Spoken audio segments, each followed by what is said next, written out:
Manipur ki puwari ga sagon aduna laklaba Manipur ki sagol ponibu kannabagi pandamda lengakna laukhalakhiba khongthang ama oina ngasi lamphel patta leiba Manipur lengakna pikhiba ekar kunthra chawba mafamda sagol sing thajinduna thamba hokre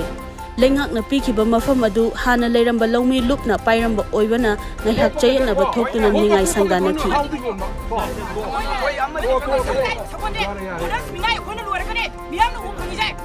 Hiram asigi matangda aikhoigi paumina hakthengna chattuna yenglubada lengaki yathang matung inna Manipur Horse Riding and Polo Association gi miteng makhada lambida leramba sagol khudingmak lamfelda pukhalaktuna hairiba mafam aduda thajinaba hotnakhi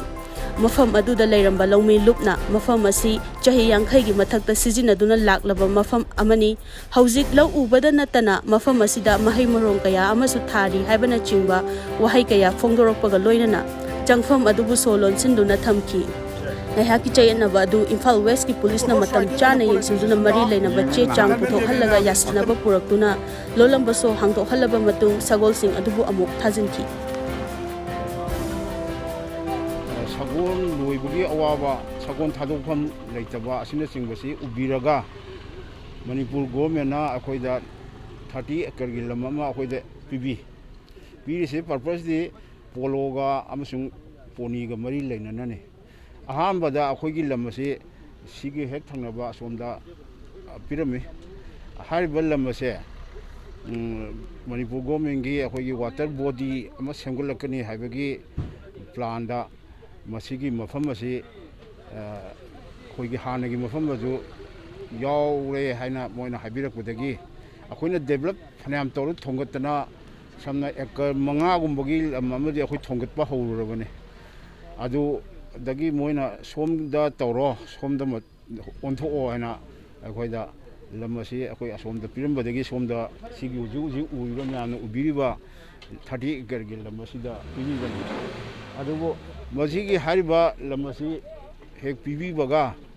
laibok thibadagi akhoigi corona ki kanosi lakpadagi akhoi develop toba ngamde adagi akhoina su khara actively work tobu su ngamhodre in the meantime marak sidaida akhoigi masagi lanai gi interest da lomi sagi lomi kharana ato ba mingoi singda lamasi paisa lauraga moigi hana akhoina pairambani haina yonthokpa hojik si lomi lup aina hojik laidu singse ara lamdagi mi singda hana dokon tormi haina hajillaga moida yonthokpani adu chahi ani sida moisi lawi adudi undeniable phengni adu lawdi ui ubuse corona manungda akhoisu active oi ngamdan ari corona hek pharakpaga akhoina akhoi sagon singse sidai chak tafam ohenge grazing ground ohenge na akhoina sangalubula akhoigi sagon thajillure matam khara ari moina mung tanthoga akhoina di nutigi yengamdamnina moina di sai atata na moina low ubugi amogi namada moina yumju kha sadale amani adu tanthoga moina muk solonjandana akhoi sagon sing changhandre akhoisu uparitamnina law court ki mating lawraga tawrasena akhoi khanaduna court ki ukil ga contact tawduna khotuna akhoi khotnarure adu maraksida honorable CM na hoji Manipur da leiba sagon singi awaba adigi lambi lamkhangda chaktafam oidana traffic ta adigi public ta disturb taw khotpa mayam si yengbiraga sigi mafam sida noida pigi lamduda thajalo kadebu thajanjrino haina akanba akhoida instruction amsu pire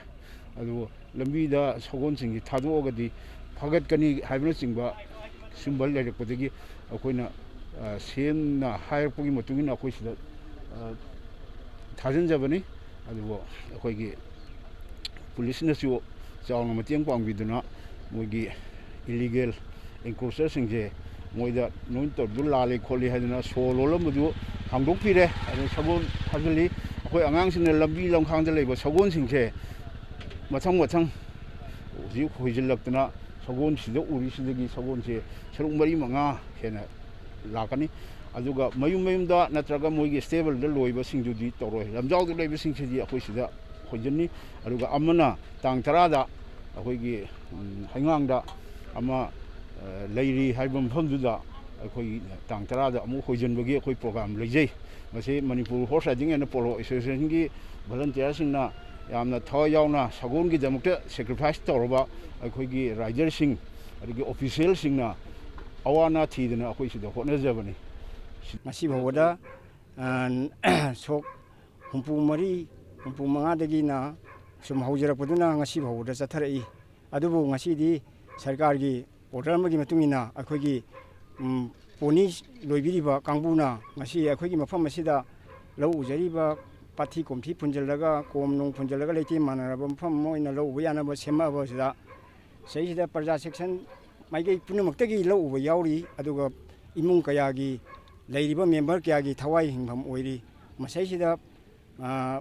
polo association na sarkarna pirabani haiduna masida khoi lau handaktasu lau ujaba sidaisida ising chawna maram oiduna laumi kyagi lau sihiba kaya ade awaba mayongna duna leiri matamsida honorem cm na sarkar gi order ni na akhoisu thingbadi ngamjadabani na ngasi poni si cm gi mai yengjeduna akhoi thajale adubu tawriba punamakse laumi singi laumi singi laufam kanba haiba cm gi slogan dugi matungina aikoina chapchana madu thajaba thamaga ngasi phawada thabasi chathajarakpani masaisida cm nasu akhoi gi laumi singbu nuksibiba oirabadi masi laumi singda khoi mafam asi lengdana thambiyu pologina karigumba moigisu kundrapomdasu pire aduga marjing da su pire lampiangi green park da su pire aduga mafam singsida sengwa sagatpagi thabakdu makoina tawningdabadagi akhoi anakpa akoina laumi singna plan tawraga thamiba lofam asida makoina sagon singsi hoijallo haina honorable cm na takpiba matungina akhoi cm gi yathangado khoi ngaktabu ngamjati maramduna wagidi masi matung tabada 2014 gi Wetland and Preservation Act 2014 gi ek ki makha pona su akhoi sarkar kayarak memorandum pijakhre aduga loina na thabak si ojum tawjabani tawriba thabak asisu cm gi knowledge lauraga akhoi makha tana thabak si tawjabani lau siriba laumi singi awaba gi mathakta awaba mamuk happy base masi tawbidana ba ponigi maham chaba ma simbi kharaga nit manung dabu orabasu ma bu orabasu jaga amada sip tawbiraga laumi singbu kanbiu haiba wafamsi ai laumi kanglo lampian trust society gi general secretary me oina sarkar gi puning chingsinjari